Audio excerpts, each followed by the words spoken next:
Bonjour à tous. Aujourd'hui, je souhaitais vous parler de l'arnaque de l'égalitarisme féministe.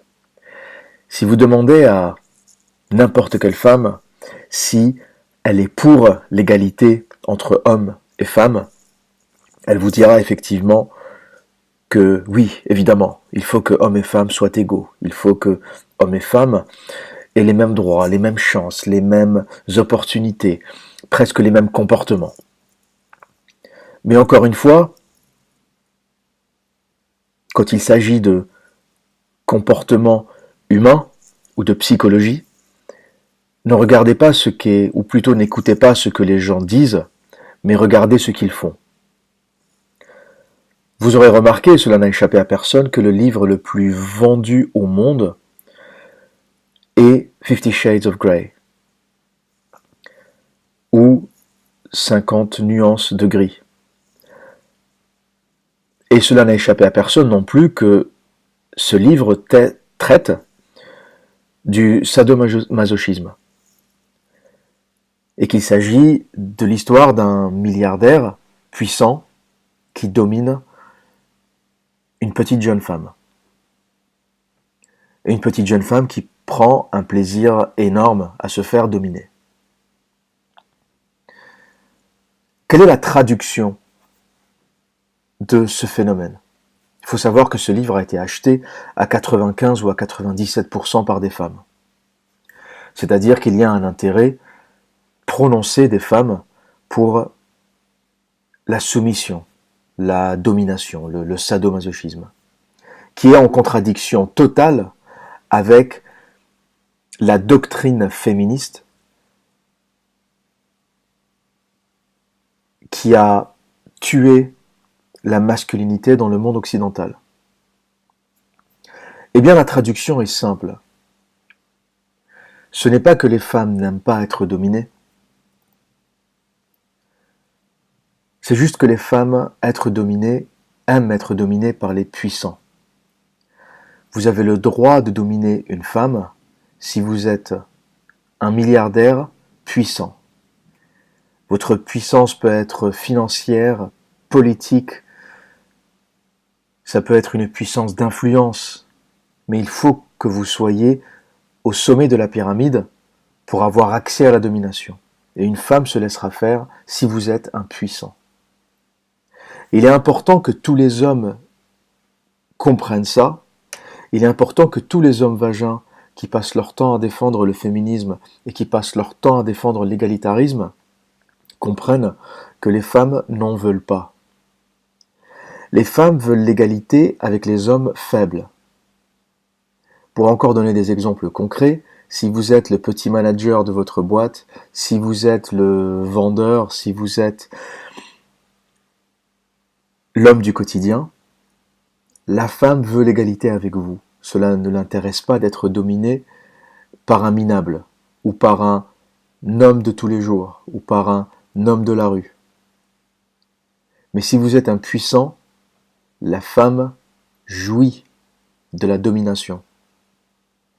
Et pour les sceptiques, je vous montrerai quelques exemples, ou je parlerai de quelques exemples.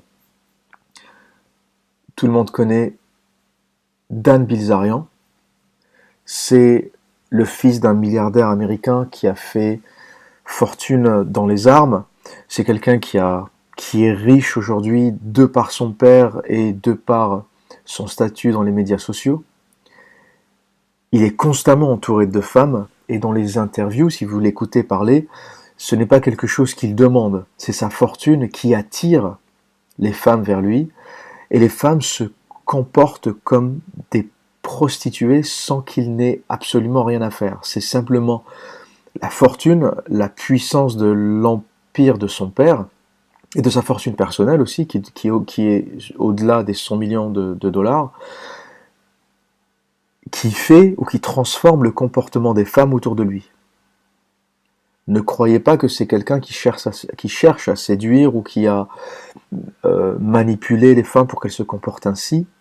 Il dit dans ses interviews et dans ses écrits ou sur ses posts Twitter, tout simplement qu'il n'a rien à faire. Il a juste à dire qu'il y a telle soirée qui se passe chez lui pour que des centaines de filles débarquent en se comportant comme des prostituées.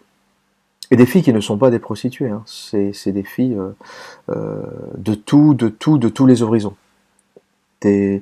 Ça va de l'étudiante à la juriste, à l'avocate, il y a à peu près tout dans les filles qui entourent Dan Bilzerian et qui essayent ou qui espèrent en se comportant ainsi, de devenir l'élu de ce milliardaire puissant.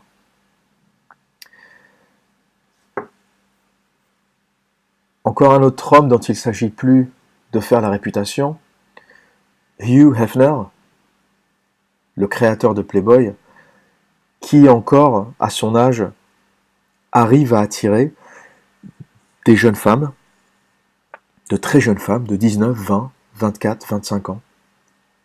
Pas plus, parce qu'après, au-delà de 25 ans, c'est vieux, les femmes n'ont plus la même plastique et ça ne l'intéresse plus. Et vous voyez les femmes à ses pieds l'embrasser, tenter de l'embrasser, regardez la fille tout à droite, qui, n'arrivant pas à être assez proche, fait presque semblant d'embrasser dans l'air, ou d'embrasser dans le vide. Et encore une fois, le discours féministe est inexistant, il est incompréhensible quand il s'agit de ces hommes, parce que les femmes veulent se comporter comme ça autour de ces hommes. Elles en ont envie, elles le demandent. Donc la femme, pour revenir et pour parler vrai et cru, la femme n'accepte pas la domination par un faible. La femme aime et jouit de la domination par les puissants. C'est quelque chose qu'il fallait remettre dans son contexte.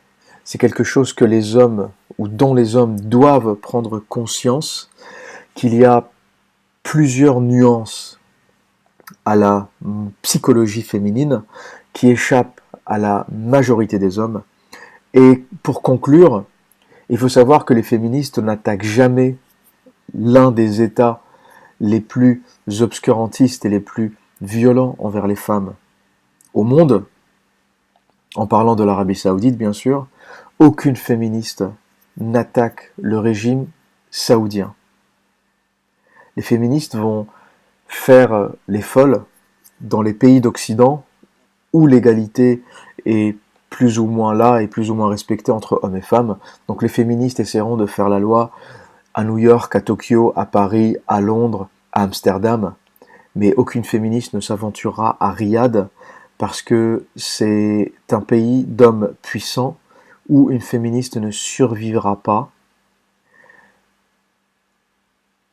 et où elle n'aura pas tout simplement l'opportunité de s'exprimer. Et c'est quelque chose qui est assez frappant lorsqu'on voit le rayonnement ou la présence des féministes dans le monde, de voir qu'elles ne s'expriment même pas au sujet de l'État saoudien. Vous remarquerez qu'elles s'expriment souvent au sujet de l'État iranien. Iran, qui est un pays où les femmes ont le droit de travailler, le droit de conduire. Iran, où les femmes sont dans les instituts de physique nucléaire, où les femmes enseignent, où les femmes sont médecins, chirurgiens. Iran, où les femmes ont leur place dans la société. Les féministes critiqueront l'État iranien. Par contre, les féministes ne critiquent pas l'État saoudien, où les femmes sont dominées, écrasées, n'ont pas le droit de conduire, n'ont pas le droit de sortir, n'ont pas le droit de montrer leur visage. Et voilà comment le féminisme est à deux vitesses quand il s'agit d'argent, de pouvoir et de puissance. Voilà, j'espère que cette vidéo vous aura donné de la matière à réflexion. N'hésitez pas à la commenter, n'hésitez pas à la partager. N'hésitez pas à vous abonner à ma chaîne, c'est tout simple, cliquez sur le rond qui s'affiche dans les 20 dernières secondes de cette vidéo ou sur le lien qui se trouve dans la description de la vidéo. Que dire d'autre? Eh bien, d'ici là, prenez soin de vous et à très bientôt.